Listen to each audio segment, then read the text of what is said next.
Visualiser les deux courbes à l'écran de l'oscilloscope. Maintenant, on va régler le niveau 0 V au centre de l'écran pour les deux voies. Qu'est-ce qu'on fait? Alors pour cela, on va appuyer sur les deux repères GND et ensuite régler nos courbes à l'aide des boutons position sur le repère 0. Voilà, GND qui veut dire ground ou masse en français. Hein. Exactement. Bien, pour voir maintenant les deux salves d'ultrasons, qu'est-ce qu'il va falloir qu'on règle? Alors, nous allons régler les calibres de tension et de temps. Alors, nous allons régler le premier calibre de tension sur 0,5 volts par division et le second calibre de tension également sur 0,5 volts par division.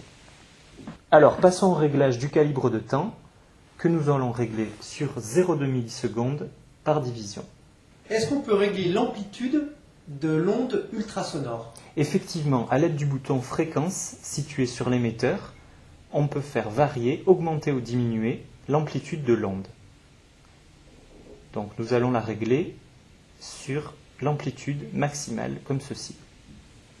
On va mesurer maintenant l'intervalle de temps ΔT qui sépare la réception des deux ondes ultrasonores. Qu'est-ce qu'on utilise comme bouton? Alors on utilise le bouton curseur on dans un premier temps, et ensuite le bouton curseur fonction jusqu'à obtenir le repère ΔT qui s'affiche ici sur l'écran.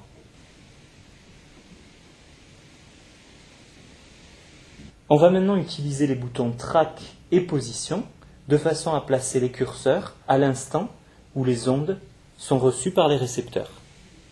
Alors, à l'aide du bouton track, on va placer le triangle blanc sur le premier curseur. Puis, avec le bouton position, on va déplacer ce curseur à l'instant exact où l'onde est reçue par le premier récepteur. On va procéder de la même manière avec le second curseur.